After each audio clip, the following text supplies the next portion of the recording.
এই বিচার নিয়ে এবং আজকের এই রায় নিয়ে আপনার প্রতিক্রিয়া জানতে চাই, জনাব অ্যাডভোকেট ফজলুর রহমান, বীর মুক্তিযোদ্ধা।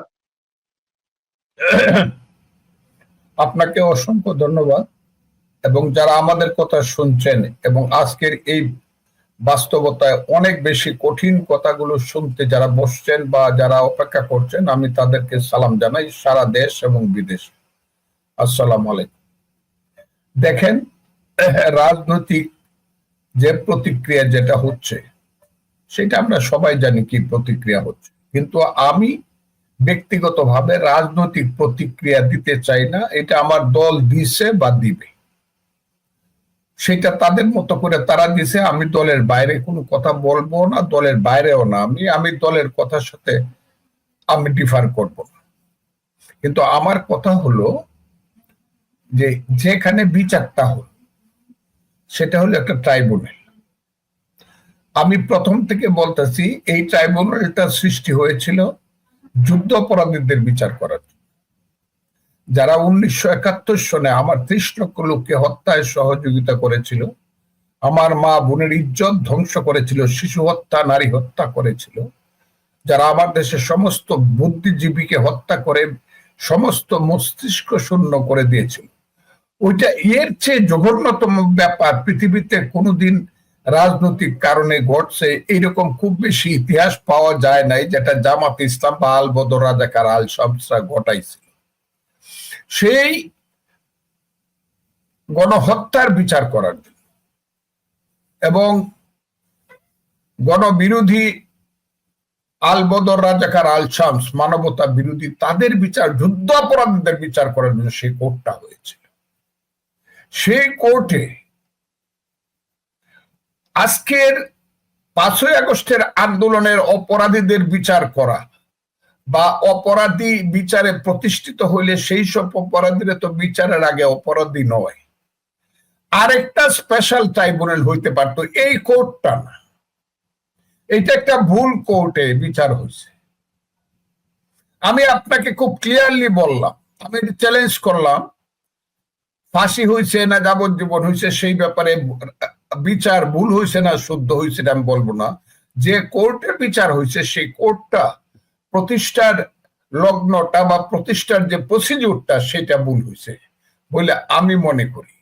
কাজে এমন একদিন আসবে, আপনাকে আমি বলি যে হঠাৎ যখন দেখা যাবে যে পরিবেশ গণতান্ত্রিক হয়েছে, যে কোনো লোক একটা রিট করে দিবে, যে কোনো আইনজীবী একটা রিট করবে, যাদের ফাঁসি হয়েছে তাদের পক্ষ হয়ে তাদের কোর্টেও হাজির হইতে হবে না। সেই রিটে তারা জানতে চাবে যে 2024 সনে 5ই আগস্টের যারা বিরুদ্ধ শক্তি, যারা পালায় গেছিল, শেখ হাসিনা সহ যারা, তাদের বিচার করার জন্য যে কোর্টটা প্রতিষ্ঠিত হয়েছিল সেই কোর্টটা সঠিক ছিল না বেঠিক ছিল। এই রিটটা হবে এই দেশে, এবং তখন যদি হাইকোর্ট, রিট বেঞ্চ এবং এপিলেট ডিভিশন একমত হয় ইয়েস ওই কোর্টটা সঠিকভাবে প্রতিষ্ঠিত হয় নাই বা গঠন করা হয় নাই, তাহলে যে কোর্টটাই সঠিক হয় নাই, সঠিকভাবে গঠন করা হয় নাই, সেই কোর্টের দ্বারা বিচারকৃত একটা রায় সেটা কি প্রযোজ্য হবে কিনা বা সেটা কি লিগেল হবে কিনা, এই প্রশ্নটা কিন্তু আইসা যাবে। 1, 2 হলো এটা হলো এমন একটা ঘটনা হয়েছে যিনি মানে বাপের পিসি, তিনি আবার মায়ের মাসি, যিনি যুদ্ধ অপরাধী ট্রাইব্যুনালে গোলাম আজমদের মতো যুদ্ধ অপরাধীদের পক্ষে যিনি প্রসিকিউটর ছিলেন, ডিফেন্সে ছিলেন, জনাব তাজুল ইসলাম। আমি ব্যক্তিগতভাবে তাকে দুষছি না, তার কর্মকাণ্ডকে আমি বলছি।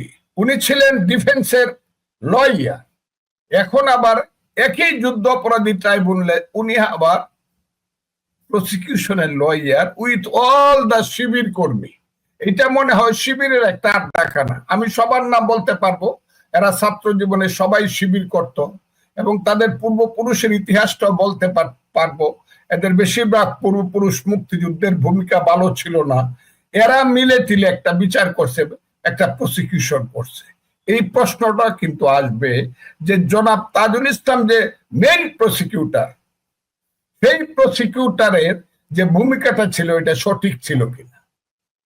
সেই দিন রিট কিন্তু বলে দিতে পারে যে না, জনাব তাজুল ইসলাম যে ভূমিকাটা পালন করছে সেটা সঠিক ছিল না। তাইলে বিচারালয়টা সঠিক ছিল না, বিচারালয়ের প্রসিকিউটর সঠিক ছিল না, সেই বিচারের রায় কি হবে সেটা আমি আজকে নাইবা বললাম। কার ফাঁসি হইল, কার যাবজ্জীবন হইল, এই জিনিসটা কিন্তু আসবে যখন এই দেশে প্রকৃত গণতন্ত্র আসবে। কাজেই এটা নিয়ে আমি আর বেশি বাড়াবাড়ি, এটা নিয়ে কেউ মাথাও গামাবে না, কারণ এটা প্রত্যেকেই বুঝে এটা কোন ধরনের বিচারালয়, কোন ধরনের বিচার, কোন ধরনের প্রসিকিউশন, এটা সবাই বুঝে। এ হলো ব্যাপারটা। কারণ আমরা আগে দেখছি যাদের ফাঁসি হয়েছিল হাসিনার আমলে, হাসিনা চলে যাওয়ার পরে তারা কিভাবে ফুলের মালা গলায় দিয়ে জেলখানা থেকে বাইরে হয়েছে, ফাঁসির রায়কে করে বাতিল করে, সেটা তো আমরা দেখছি। নাকি আপনি দেখেন নাই? জনাব বাবর সাহেবের ফাঁসি ছিল, জনাব সালাম সাহেবের কত লোকের ফাঁসি ছিল, তারা বাইরে এসে পড়ছে। আর শেখ হাসিনা তো হাতের কাছে নাই। স্বরাষ্ট্রমন্ত্রী যিনি ছিলেন তার নাম কি না, কি নামটা ওটার, আসাদুজ্জামান কামাল, তা তো হাতের কাছে নাই। আর একজন যে রাজসাক্ষী হয়েছে তারাই তো জেল দিছে, এটা চক্ষু লজ্জার খাতিরে 5 বছর খালাস দিলেই পারত। কাজে এইটা কোনো এইগুলা বিচারের নামে প্রহসন বলে আমার মনে হয়। এই বিচার রিট যেদিন হবে সেদিন আমি বুঝতে পারবো সঠিক ছিল না বেঠিক ছিল। একটা জিনিস খেয়াল করবেন, ফজলুর রহমান, দেখেন এই ঘটনা ধরে আওয়ামী লীগকে অনেকে বলেন যে তারা প্রাসঙ্গিক করে দিল কিনা, যে আওয়ামী লীগ 13 তারিখে লকডাউন ডাকলো, সরকার বিশাল রণসাজে নামলো, এবং এখনো তারা নানান কর্মসূচির মধ্যে আছে। বাংলাদেশে ট্রাইব্যুনাল নিষেধ করেছে যে আওয়ামী লীগের কর্মসূচি প্রচার করা যাবে না। তারা গত 2 দিনও ছিল, আগামীকালকেও তারা কর্মসূচির ডাক দিয়েছে। তো এসবের মধ্যে দিয়ে দেশে মানে একেবারে নজিরবিহীন ভাবে গত এক বছরের মধ্যে বোমাবাজি হচ্ছে, ককটেল ফুটছে, আগুন লাগছে, গ্রামীণ ব্যাংক বিশেষ করে আক্রান্ত হচ্ছে। এই পরিস্থিতি সরকার ট্যাকেল দিতে কতটা ব্যর্থ, সে কি পেরেছে যে এত কিছু লাগিয়ে? এবং আমি আরেকটু আপনাকে নজর দিব যে আপনি জানেন যে এই ধানমন্ডি 32 নাম্বার কত ভাবে আক্রান্ত হলো বঙ্গবন্ধু শেখ মুজিবুর রহমানের বাড়ি। বঙ্গবন্ধু শেখ মুজিবুর রহমানের কি ভূমিকা, বা তার বাড়িটা বারবার, আজকেও গিয়ে সেই সময় সেনাবাহিনী পুলিশ ফিরায় নাই, কিন্তু আজকে ফিরাতে গিয়ে এখন পর্যন্ত আমরা যখন এই শো করছি তখন পর্যন্ত এই জুলাই যোদ্ধা নামের কিছু মানুষ, পুলিশ দেখলাম ওয়্যারলেসে বলছে যে স্যার এরা তো স্টুডেন্ট না, এরা শিবির। এই যে আক্রোশ, এই আক্রোশের শেষ কোথায়? কেন এই পুরো একটা বাড়ির প্রতি এত আক্রোশ?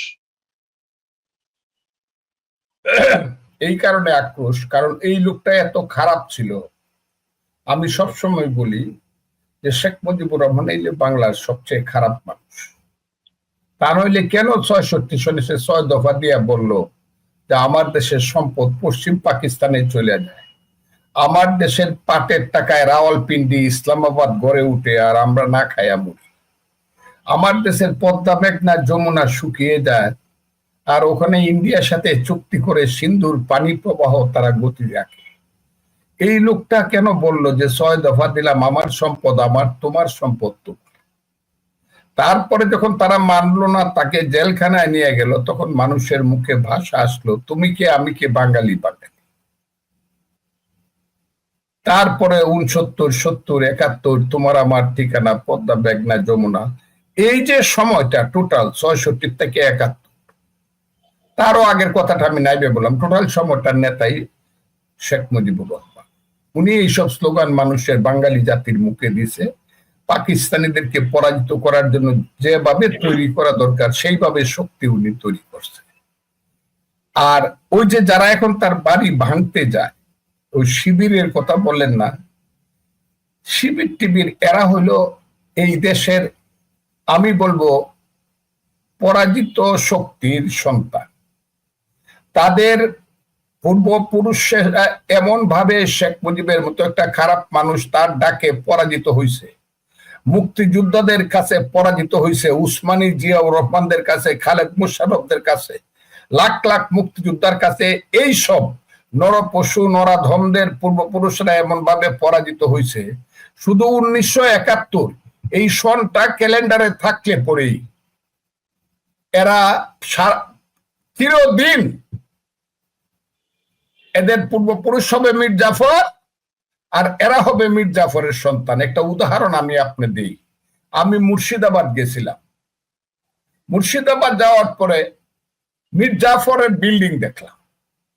তখন আমাদেরকে যিনি নিয়ে গেলেন তিনি বললেন, স্যার আরেকটা জিনিস আপনারা দেখেন, একটা জায়গা আছে যেখানে মীর জাফরের পরবর্তী বংশধরেরা বসবাস করে, তাদেরকে পুলিশ ঘেরাও করে রাখে। কতদিন চলে গেছে, আমি গেছিলাম 2010 সনে, এর আগে 200 বছর চলে গেছে। 200 বছর পর একটা জায়গা ঘেরাও করে রাখে যেখানে মীর জাফরের বংশধররা থাকে, ওই জায়গাটাকে বলা হয় নিমক হারামের দেউরি। আবারও বলছি, মীর জাফরের বংশধররা মুর্শিদাবাদের যে জায়গার মধ্যে ঘেরাও করে থাকে, এই জায়গাটাকে বলা হয় নিমক হারামের দেউরি। এবং তারা যদি বাজার করতে যায়, 2 জন পুলিশ না গেলে মানুষ কিন্তু এখনো জুতা পেটা করে। কিন্তু তাদের তো কোনো অপরাধ নাই, তাদের 10 পুরুষ আগে মীর জাফর বেইমানি করছে, কিন্তু আজকে 10 পুরুষ পরেও আজকে তাদেরকে সেই বিশ্বাসঘাতকদের গ্লানি বয়ে বেড়াইতে হয়। আজকে যারা এইসব করে, ওই যে শিবির টিবির যারা করে, এরা 71 সনের গ্লানি বয়ে বেড়াচ্ছে। কিন্তু এরা শেখ মুজিবুর বঙ্গবন্ধুর বাড়ি ভাঙ্গুক আর সবকিছু সূর্য ভাঙ্গিয়া দেখ, সূর্য অস্তমিত করে দেখ, কিন্তু এরা যে রাজাকার এবং রাজাকারের সন্তান, এরা যে ইয়াজিদের বংশধর, এরা যে কারবালায় হুসেনকে হত্যা করছে ইয়াজিদের বংশধর, এরা যে পলাশীতে সিরাজউদ্দৌলাকে হত্যা করছে মীর জাফরের বংশধর, যতদিন পর্যন্ত 1971 সনটা থাকবে ততদিন পর্যন্ত এই কালিমা তারা মুছতে পারবে না। কাজেই তারা এই জেদে জেদে এইসব অপকর্মগুলা করে। এনে বাড়িতে কি আছে, সবই তো ভেঙে ফেলছে, আরো ভাঙুক, অসুবিধা কি? মানুষ আরো জানুক শেখ মুজিবের একটা বাড়ি আছে, সেই বাড়িটা ভেঙে ফেলছে। এই ভাঙ্গা বাড়িতেই দেখা যাবে কি হয় আমি জানি না, আমি বলতেও পারবো না। কিন্তু এটা হলো, বলেন। একটা ছেলে ক্লাস 9-এর একটা ছেলে ওই বাড়ির একটা ইট সংরক্ষণ করতে গেছিল, তাকে পুলিশ ধরে ফেলছিল, মুচলেকা দিয়ে ছাড়ছে। সেই ছেলেটা বের হয়ে বলছে যে এই ভাঙা বাড়ি একদিন বাংলার তীর্থস্থান হবে। আর যতই এটা ভাঙছে ততই এখানে যে ক্লাস 9-এর ছেলে যাচ্ছে, একটা রিক্সাওয়ালা ফুল দিতে যাচ্ছে, একটা অসহায় নারী গিয়ে ওখানে জয় বাংলা বলে। মনে হয় যেন যতই তারা এটাকে ধূলিসাৎ করতে যায় ততই যেন এরকম পোড়া বাড়ি জড় পদার্থটা একটা শক্তি পরিণত হচ্ছে। জনাব ডক্টর ফজলুর রহমান, আমি আরেকটু দিকে নজর দিতে চাই। গতকালকে স্বরাষ্ট্র উপদেষ্টা বলেছেন মামলার রায় যাই হোক বাস্তবায়ন করা হবে। আজকে এই সরকারের পক্ষ থেকে ভারত সরকারকে খুব কঠোরভাবে চিঠি দিয়ে আহ্বান জানানো হয়েছে, অনুরোধ করা হয়েছে শেখ হাসিনা এবং আসাদুজ্জামান কামালকে ফিরিয়ে দেওয়ার জন্য। প্র্যাকটিক্যালি এই রায়ের আসলে কি ফল, কি হবে?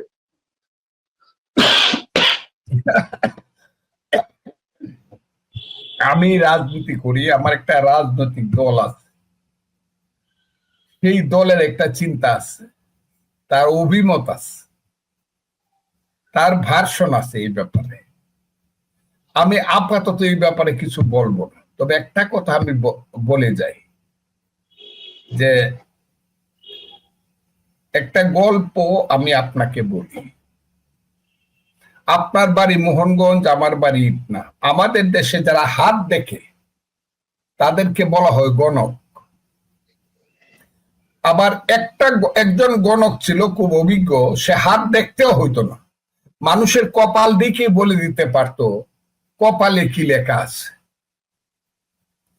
এই গণক একদিন রাস্তা দিয়ে যাইতেছে, গ্রামের রাস্তা দিয়ে দেখে একটা মাথার খুলি পড়ে আছে। অনেকদিন আগে মানুষটা মরে গেছে, মাংস হাড্ডি পচে গেছে, শুধু মাথার খুলিটা রয়ে গেছে। সেই খুলির মধ্যে লেখা আছে অনেক কিছু হয়ে গেছে, আরো কিছু বাকি আছে। এই গণক মনে করলো যে ব্যাপারটা কি, একটা মানুষ মরে গেল, তার সমস্ত অস্তিত্ব শেষ হয়ে গেল, তারপরও কপালের হাড়ের উপরে লেখা আছে অনেক কিছু হয়ে গেছে, আরো কিছু বাকি আছে, ব্যাপারটা কি? সেই কপালের হাড়টাকে নিয়ে আসলো এবং পরিষ্কার করিয়া তার বাড়ির যে গ্লাসের আলনা আছে সেই গ্লাসের ভিতরে আলনার মধ্যে রেখে দিল। সকালে উঠে দেখে যে লেখার কোনো পরিবর্তন হয়েছে কিনা।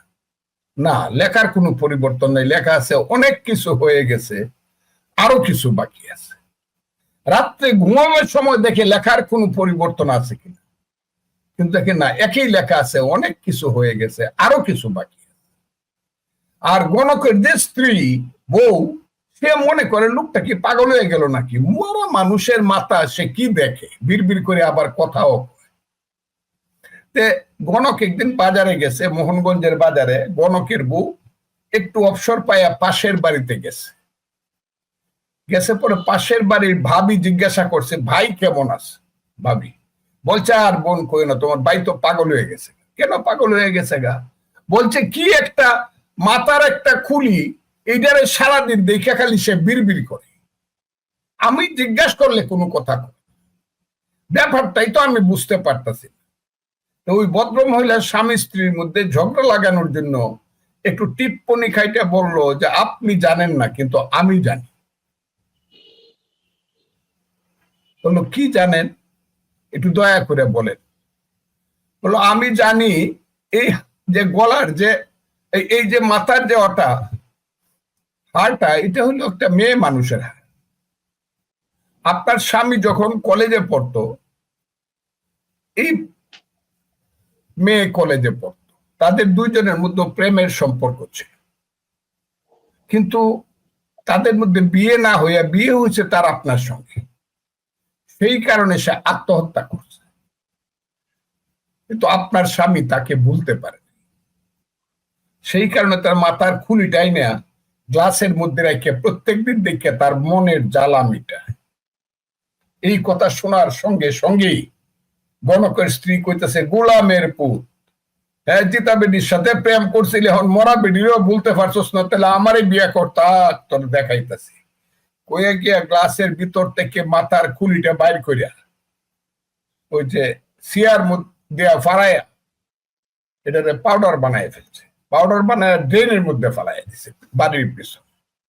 গণক তো বাড়িতে এসে খুঁজে আর পায় না, তখন বউ পিছন দেয়া গেছে, গোলামের ফুট, তুমি আর এইগুলা পাইবা না। ও কি হইছে? তোর বেডিরে আমি পাউডার করে ফালাই দিছি ড্রেনের মধ্যে, এটা আর দেখতে পারবে না।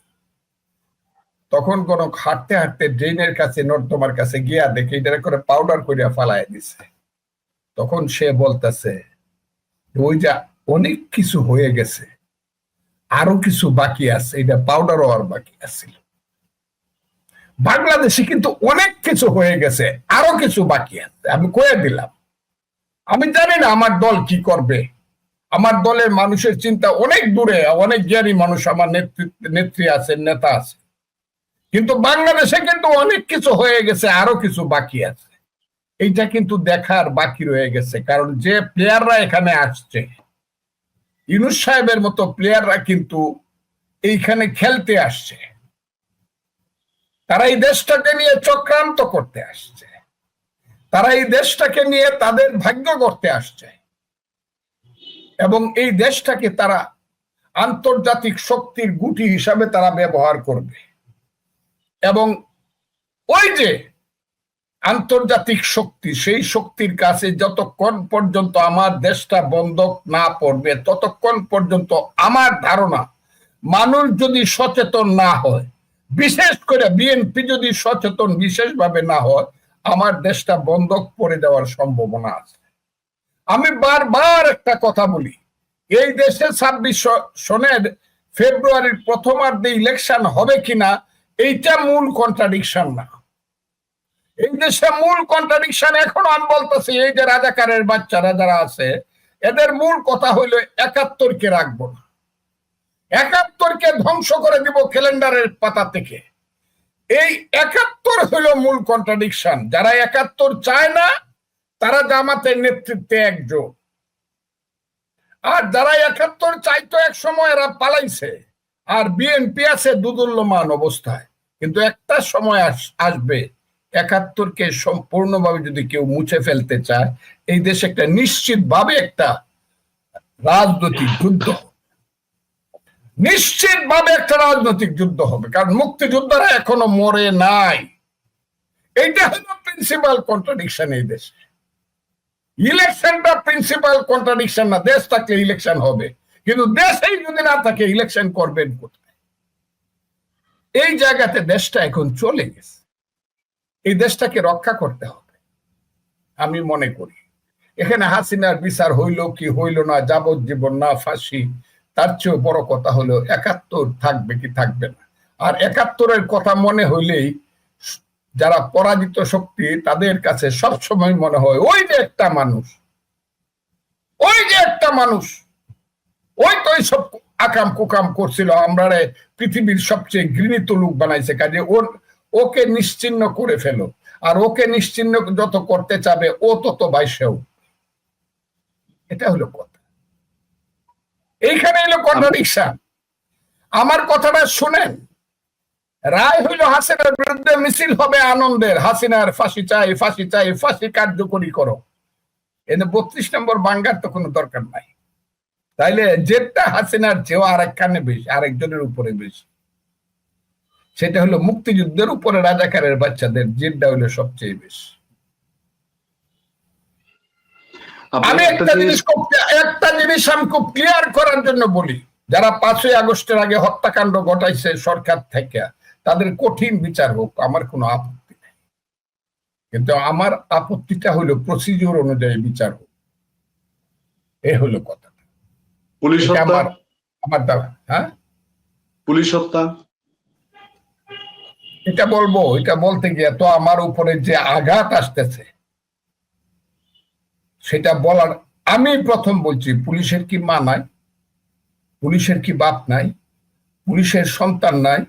পুলিশের বিধবা স্ত্রীর সাদা কাপড়ের কোন ধরনের দাম নাই? সাদা সে পুলিশের মায়ের কান্নার উত্তর কে দিবে? পুলিশের হত্যার বিচার হবে না? পুলিশ কি পশু? এই কথাটা আমি কতদিন বলছি, এখনো বলছি। এই যে সবকিছু ছাপায় যাইতেছে একটা মাত্র কারণে, যে মিটিকুলাস ডিজাইনের মাধ্যমে ইউনূস সাহেবেরা যে কাজটা করছে, আমি সব সময় বলি ৫ই আগস্টের দুইটা রূপ। একটা আন্দোলন হলো গণতান্ত্রিক আন্দোলন, আর একটা হলো গণতান্ত্রিক আন্দোলনের অন্ধকারের পিছনে থাইকা যারা মনে করছে যে গণতান্ত্রিক আন্দোলন সফল হইলে পরে ৭১-এর প্রতিশোধ নিব, সেটা হলো তাদের আন্দোলন, এবং তাদের নেতা হলো জামাতে ইসলাম সহ আজকে তার সাথে শক্তি। যে কারণে কোনো কিছুরই সমাধান হচ্ছে না, ইলেকশন হবে না বইলে তারা চিৎকার করতেছে, তারা ওই পিআর জিআর সিআর চাচ্ছে, কত কিছু কথা বলতেছে ইলেকশনে না যাওয়ার জন্য। এবং তাদের মূল নেতা হইল জনাব ইউনূস সাহেব। মিস্টার ইউনূস সাহেব is the only the responsible person for this awkward situation in Bangladesh. এই সিচুয়েশনটা সৃষ্টি করার জন্য ইউনূস সাহেব হলেন হাকিম হইয়া হুকুম করো, পুলিশ হইয়া ধরো, সর্প হইয়া দংশন করো, উজা হইয়া যাও। একটা ইলেকশন হোক। তারা তো বলে তাদের নাকি 70% 80% মানুষের, যে গোলাম পড়ুয়ার বললো 70 না 80% মানুষ নাকি তাদেরকে সমর্থন করে। বাপের বেটা হইলে ইলেকশনটা করেন, বাপের বেটা হইলে ইলেকশনটা, কিন্তু ইলেকশনে আসবেন। কারণ ইলেকশন হইলে পরেই তাদের, আমার ধারণা হলো তাদের 90% ক্যান্ডিডেটের জামানত বাজেয়াপ্ত হবে, ৫-৭-১০টা সিট সবাই মিল্লা পাবে। এখন যে বাঘ বা কুমড়া করে, হে আমরা সাংঘাতিক কিছু, এইটা মানুষ বুঝে ফেলবে। সেই কারণে তারা ইলেকশনে যাইতে চায় না, এবং এই দেশকে তারা কোনোদিন শান্ত হতে দিবে না, গণতন্ত্রের পথে যেতে দিবে না, এই দেশকে কোনোদিন তারা সংবিধানের পথে যেতে দিবে না। এটা হলো আমার কথা।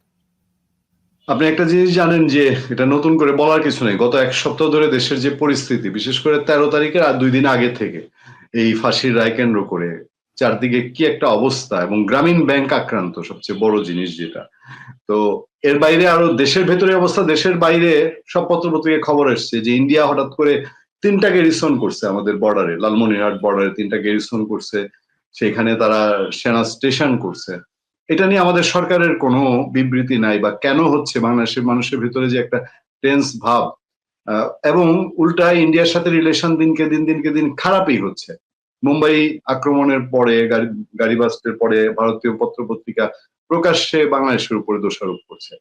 এইগুলার কি কোনো প্রতিক্রিয়া আমাদের দেশের উপরে হতে পারে? আপনার কি মনে হয়?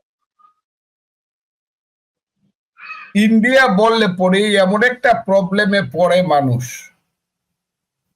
উত্তরটা দিতে এত কঠিন।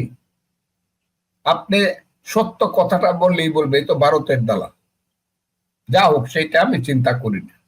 তো একটা কথা চিন্তা করি, ওই যে কি বললো, কি নাম, জনাব আবু তাহের, জামাত ইসলামের নাইবে আমি, আমাদের তো কোনো চিন্তা নাই, আমাদের তো 50 লক্ষ সৈন্য আছে, ওনাদের হাতে আছে 25 লক্ষ ডাইরেক্ট ফাইটার, আর গেরিলা ফাইটার আছে 25 লক্ষ। ওনারা দিল্লি পর্যন্ত দখল করতে পারে, আর ওই 7টা দেশ দখল করলে তো আমাদের 7 দিনের ব্যাপার। ওই যে 7 সিস্টার, আমরা তো চিন্তা করব কেন? ওই যে ইসলামের যে এত বড় বড় বীরেরা আছে, আমরা এত চিন্তা করার কি আছে?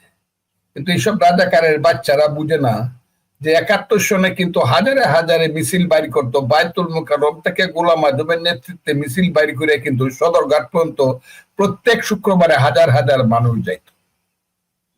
কিন্তু 16ই ডিসেম্বরে কিন্তু দেখা গেছে নেরি কুত্তার চেয়েও এদের অবস্থা খারাপ। কোথায় পালাইছে, কিভাবে পালাইছে, তারা এটার কোন ঠিকানা নাই। যারা আজকে পৃথিবীর বাস্তবতা বুঝে না, পৃথিবীর বাস্তবতা যারা বুঝে না, তাদের সেই মূর্খদের সাথে আমি কি কথা বলবো? তাদেরকে আমি কি বুঝাবো?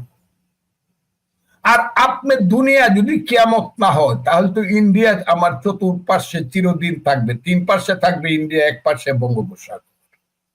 আমি সারা দিন সারা বছর শুধু ইন্ডিয়ার সাথে ঝগড়া করে, যে আমার চেয়ে শক্তিতে 100 গুণ বেশি, আমার চেয়ে সম্পদে যে 100 গুণ বেশি, তার সাথে শুধু প্রতিদিন ঝগড়া করে আর বকাবকি কইরা আমার দেশটাকে কতটুকু আমি শান্ত রাখতে পারবো, কতটুকু আমি সমৃদ্ধ করতে পারবো, কতটুকু আমি আমার দেশটার মানুষকে আমি শান্তি দিতে পারবো। এরা এইসব করতেছে কেন? এরা তো রাজাকারের বাচ্চা। এই দেশে তারা আলবদর রাজাকাররা এই দেশে হিজবুত তাহরিরের মধ্য দিয়ে দেশে একটা সাম্প্রদায়িক এবং জঙ্গিবাদী রাষ্ট্র তৈরি করতে চায়, যেটা কোনো দিন সম্ভব না। এইটাও এইসব মূর্খরা বুঝে না। বুঝে না বলে বিপদ হয়েছে, তবে বুঝবে। এদের সাথে কোনো পাবলিক নাই। এলাকায় গেলে দেখা যায় 100 সেন্টার আছে, 130টা সেন্টার আছে, জামাতের ক্যান্ডিডেট আছে, এই এক নাগারে 30টা এমপি সিট আছে, যেখানে একটা সেন্টারও জামাত পাস করবে না, একটা কেন্দ্রে জামাতের দাঁড়িপাল্লা পাস করবে না। কিন্তু বড় বড় কাজ করতেছে এই দেশে, এত বকা বকি, মারামারি, সকাল থেকে উঠে ধরে ফেলবো, মারে ফেলবো, এরাই করতেছে। কি করা যাবে? কারণ ইউনুস হইলো তাদের শেল্টার, আর আমেরিকা হইলো তাদের শেল্টার মাস্টার, বিদেশিরা। আর সেই বিদেশি নাগরিকেরা এখানে আইসা এই দেশটাকে পরাধীন করার জন্য সমস্ত চক্রান্ত করতেছে। এরা হইলো আমাদের দেশের কালো রবার্ট ক্লাইভ। আমি আর এখন যাইতে হবে আরেকটা জায়গাতে। আমি আপনাকে শুধু বলবো, এই দেশ এত তাড়াতাড়ি শুদ্ধ হবে বলে, শান্ত হবে বলে আমার মনে হয় না। কারণ ইউনুস সাহেব বলেন, একটা বা 2টা মিনিট সময় নিব, শুধু 2টা টপিক ছোটখাটো। একটা হলো গণভোটের যে আয়োজন করছে, 4-5টা প্রশ্ন, এই 4 দফা ভোট আমি কি দিব আমি বুঝি নাই এখন পর্যন্ত। এই যে 1 সপ্তাহ হয়ে গেছে, বুঝি নাই। আর সবশেষ, আপনি যেহেতু নির্বাচন করছেন, আপনার এই বয়সে এসে আপনার দল আপনাকে সম্মানিত করেছে। আপনার এলাকা একটা খুবই বঞ্চিত এলাকা, এখনো হাওরের বিধ্বস্ত এলাকা, এখনো অনেক গ্রাম আছে যেখানে বর্ষাকালে যোগাযোগ সাংঘাতিক বিচ্ছিন্ন। আপনার এলাকার মানুষ তাকিয়ে আছে নতুন উন্নয়নের কোন রূপ দেখতে পাবে কিনা আপনার হাত দিয়ে। একজন মুক্তিযোদ্ধা আপনি। এই 2টো প্রসঙ্গে আপনার মতামত জেনে আজকে শেষ করব। 1 নাম্বার হচ্ছে যে আমরা একটু জানতে চাই যে আপনার এলাকার মানুষকে বুঝাতে পারবেন কিনা যে কি ভোটটা সে দিবে? না, আমি এটা বুঝাবো না। আমি বলবো যে একটা গণভোট, আমরা যদি ক্ষমতায় চাই, আমার দলকে আমি অনুরোধ করব একটা গণভোট দেওয়ার জন্য, যে দেশে রাজাকারের বাচ্চারা, আলবদরের বাচ্চারা ইলেকশন করতে পারবো কিনা, যারা 71কে মুক্তিযুদ্ধকে মানে না। এইটা একটা প্রথম গণভোট হবে বললাম। কিন্তু এই গণভোটটা করে ছেড়ে দেব যদি আল্লাহ সময় দেয়, 1। আর 2 নম্বর হইলো আমার দল আমাকে নমিনেশন দিছে, আমার তো একটা নমিনেশন দেয় নাই।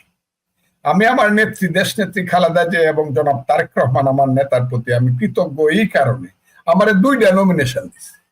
আমার তারা সাসপেন্ড করছিল, আমার পিরিয়ড শেষ হওয়ার আগে, সাসপেন্ডেড পিরিয়ড, আমাকে তারা সংসদীয় আসনে নমিনেশন।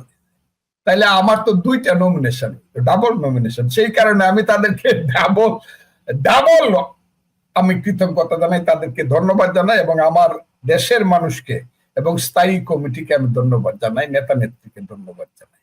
এবং একটা জিনিস মনে করেন, আমার এলাকাতে আছে জামাতরা এমন ষড়যন্ত্র করতেছে, লাখ লাখ টাকা খরচ করে প্রশাসন কিনতে চাইতেছে, পুলিশ কিনতে চাইতেছে, প্রতিদিন আমার অন্তরে একটা জ্বালা দিতেছে, প্রতিদিন আমাকে যন্ত্রণা দিতেছে, বিভিন্ন ভাবে 1-2টা কাজ করিয়া ওই টাকা দিয়ে তারা ঘুষ, আমি আর বলতে চাই না, এইগুলা এখন বলবো না, কারণ এরা এত ছোট অফিসার, এদের বিরুদ্ধে আমি কোনো কথা বলবো না। এরা আমার সন্তানের মতো, অথচ এদেরকে বাঁচানোর জন্য, ইটনা অষ্টগ্রাম মিঠামনের পুলিশকে বাঁচানোর জন্য 15 দিন আমি অর্ডার দিছি, 15 দিন পর্যন্ত আমাদের বিএনপির কর্মীরা গিয়া থানায় থানায় পুলিশ নিয়ে ঘুমাইছে।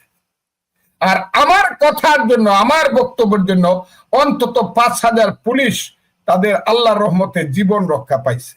এই পুলিশকে মারা যাবে না, না হলে 5ই আগস্টের পর থেকে এই দেশে মাইরা পুলিশ মেরে ছাপ্পা করে ফেলতো। আমি পুলিশকে বলবো যে আপনাদের আচরণ অনেকটা সঠিক হয়েছে, আরো সঠিক হওয়া উচিত। আর আপনাদের পক্ষ থেকে পুলিশকে আমি বলবো, আমি যাতে জীবনে কষ্ট না পাই, অন্যায় কষ্ট, ন্যায় কষ্ট না, তাহলে কিন্তু অভিশাপ লাগবে। কারণ আমি পুলিশের জন্য, আমাকে সচিবালয়ের সর্বোচ্চ পর্যায় থেকে আমাকে থ্রেট করা হয়েছে, আপনি পুলিশ হত্যার বিচার চান, আপনি জানেন আপনি কত বড় অন্যায় করতেছেন আন্দোলনের বিরুদ্ধে, পুলিশ হত্যার বিচার চান আপনি ফজলুর রহমান। আমি চিরদিন চাবো, এই কারণে যে পুলিশ ওই দেশের মানুষ, পুলিশ অন্যায় করলে তার বিচার হবে, আর পুলিশকে হত্যা করলে যারা হত্যা করছে হত্যাকারীদের বিচার হবে। আমার এলাকাতে কিছু কিছু ত্রুটি করার চেষ্টা করতেছে, কিন্তু পারবে না। ওখানে সিনিয়র অফিসিয়ালরা ভালো আছে, সিনিয়র অফিসিয়ালরা ভালো আছে, কিন্তু অফুরন্ত টাকা আছে রাজাকারের ছেলেদের কাছে, অফুরন্ত টাকা আছে। তারা এই টাকা দিয়া অনেক কিছু করতে চায়, অনেক বিভ্রান্তি, ইউটিউব আছে, এই আছে, সেই আছে। কথাটা কি বুঝছেন? আমার এলাকাতে আমাকে নমিনেশন দেওয়ার পরে হাজারে হাজারে মানুষ মিছিলে নামছে, বিরুদ্ধে একটা টু শব্দ হয়েছে, কিন্তু 2-1টা বেজন্মা দেখা যায় ওই বাইরে আইসা, ঢাকা শহরে আইসা সাংবাদিক সম্মেলন, বাড়িতে যা। আমি তো কইছি, যা হোক, ওইটা আর কইলাম, বাড়িতে যায় না, ঢাকা শহরে এসে সাংবাদিক সম্মেলন করে আমাকে মিথ্যা ভাবে অপমান করার জন্য। যা বাড়িতে যা, গিয়ে একটা মিছিল দেখাতো 100 মানুষের, 100 মানুষের একটা মিছিল দেখে। আমার সাথে কোনো কন্টেস্ট আল্লাহর রহমতে হবে না, আমি আগেই ডিক্লারেশন করলাম। 130টা সেন্টার আছে, 130টা সেন্টারের মধ্যে 1% সেন্টারে বা 2% সেন্টার যদি বিরোধীরা কেউ পাস করতে পারে, মানে 2-3টা সেন্টার, আমি বলবো এরাই পাস করছে। আমি কথাটা আপনাকে বলে দিলাম, মানুষের অবস্থাটা এইরকম।